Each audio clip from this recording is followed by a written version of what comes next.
Hey guys, today we have a really exciting news. Maybe you have seen it already. Barack Obama just gave a speech at the Seeds and Chip conference in Milan, and it's really interesting and really positive. We're gonna show you guys the best parts of this video because it is really long, but first we wanted to point out some super positive aspects. Yeah, I think it's always really interesting when someone that is, not vegan and someone that is pretty credible showing that, this is a problem that we need to address, climate change, and what is causing climate change and what are some of the solutions that we can try to adopt. What's really great about what Obama does is he doesn't demonize any one thing, and he doesn't really talk too much about all the negatives, but what he does talk about is how there is great opportunity for change and great opportunity to become better. Yeah, so he points out that climate change is affecting us today. Climate change is real. We are seeing the effects. Some of the effects are definitely on the food,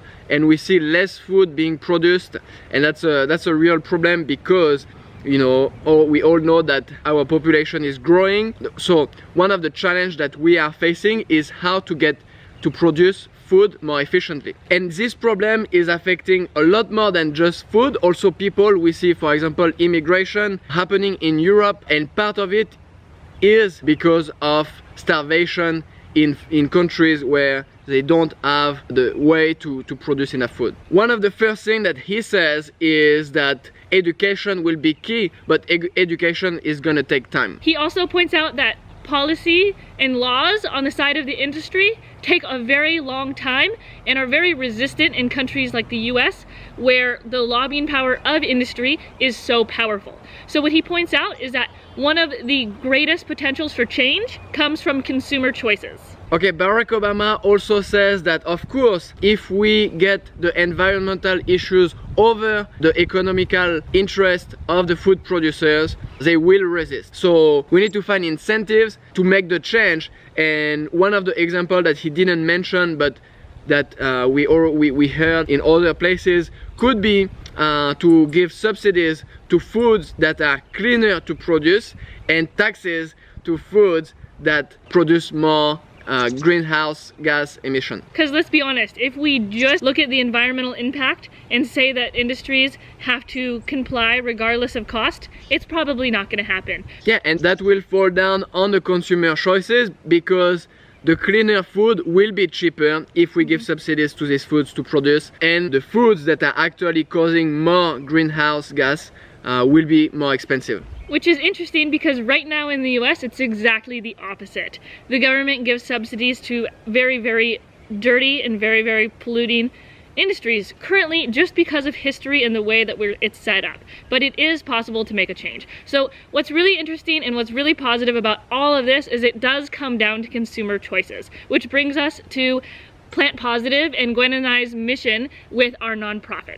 Yeah, this is exactly what we want to do. We want to raise awareness, we want to educate people, and we want to show and break this misconception that eating more plant-based, is boring food, no flavor, not you're gonna lose muscles or whatever. All this misconception, we want to show that this is not at all what it is. We want to show you how we do it. It's easy, it's fun, it's delicious, and it's healthy. We're able to perform better as athletes as we have ever been. And so this is our mission as Plant Positive, is really to inspire people to eat more plants. We are not trying to get people to go plant-based. If they go plant-based, that's great, but our goal is just to inspire everyone to just make the effort to eat more plants, because it's not only about our choices, but it's something that's going to affect the global community, and it's something that's going to affect the planet. All right, so enough from us. We want to show you guys the actual video so you can see what Obama says, and what it really is it starts with education too. Not only do we want to inspire you, but we want to plant a seed and offer tidbits of information that's going to be very helpful for people to grab onto to actually make changes in their life. So here it is, Barack Obama, and if you want to see the full video, we'll post the link below. Although we've made real progress in becoming more efficient on the energy side, not as much as we need to, but we've become more efficient. Yeah. we are actually seeing a continuing increase in the emissions that are coming out of the agricultural sector. And a lot of that has to do with changing diets around the world. As people want to increase meat consumption, that in turn is spiking the growth of greenhouse emissions coming out of the agricultural sector.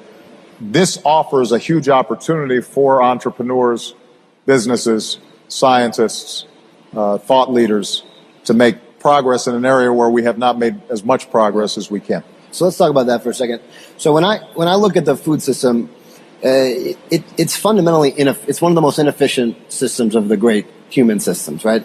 We're depleting our soil, and our water tables, our aquifers globally are running very low. The two big foundation of how we eat. It's the second leading cause of greenhouse gas emissions, as you discussed, which is making it harder for us to grow food. We're wasting a third globally of what we produce in terms of resources. That's just incomprehensible amount of inefficient. You could never imagine like a gas company wasting a third of what they're pulling out of the ground, right? And the outcomes we're getting, on the one hand, say in the United States, for example, a third of our children on track to have diabetes. It's the number one cause of preventable death and disease. It's related to food. And globally, we still see massive amounts of malnutrition and hunger. So that for me just says giant inefficiencies that we can solve for. So we'll get to a few of those pieces. But I was at COP21 trying to get food to be a little food and agriculture to have a lot of voice. But like pretty traditionally, the vast majority of what I heard was about energy. Very little about food. Why do you think food hasn't been a bigger part of the focus when it comes to climate? Well, part of it is that we haven't publicized in the past the impact of food production on greenhouse gas emissions. So I think people naturally understand that big smokestacks have pollution in them, and they understand air pollution, and so they can easily make the connection between energy production and the idea of greenhouse gases. People aren't as familiar with the impact of cows, right, and methane. I mean, that's unless you're a farmer, and then you know what takes place there. So some of it is just lack of knowledge in the general public. Now, keep in mind, it took a long time to educate people around climate change, and we still have a lot of work to do. So part of it is education. Part of it is that food is a very emotional issue, especially here in Milan, right? I mean, food's important. I should point out that before I came here, I actually went to see Da Vinci's The Last Supper. So even in our religion and in our art, food is important, and so because food is so close to us and is part of our families and it's part of what we do every single day. People, I think, are more resistant to the idea of government or bureaucrats telling us how to eat, what to eat, how to grow, etc. Right? So some of it is, I think, that resistance. The truth is that the agricultural communities in every country are very strong politically. Historically, in the United States, the one area where Democrats and Republicans agree is on the Agriculture Committee, because they usually come from agricultural states, and they're very good at joining across party lines to protect the interests of food producers. So if you combine all those things with the fact that the system is so uneven, there are countries that just need more food and need more calories, and there are countries where there's a glut of food, it makes for a difficult political dynamic in us being able to shape rational policy. Now, having said that, I think that this is an area where we are starting to see some progress. In the United States, through our agricultural department, one of the things that we tried to do is to work with farmers to think about how they could produce the same amounts of food more efficiently with fewer greenhouse gas emissions. And what I've always said is that if you want to make progress in this area, you have to take into account the interests of the producers themselves, because farmers work hard. I don't care what country they're from. It's hard work. And especially if you have small farms, family farms, they feel that they're always just a step away from losing the farm. Obviously, a large portion of agriculture is dominated by large agribusiness. But I think that to the extent that you can show small and medium-sized farmers ways to do things better, that will save them money or at least doesn't cost them money, they're happy to adopt some of these new processes and new systems. But if what they see is that you are putting the environmental issues as a priority over their economic interests, then they'll resist. And that's true in advanced countries. It's also true in poor countries. You know, my father's from Kenya.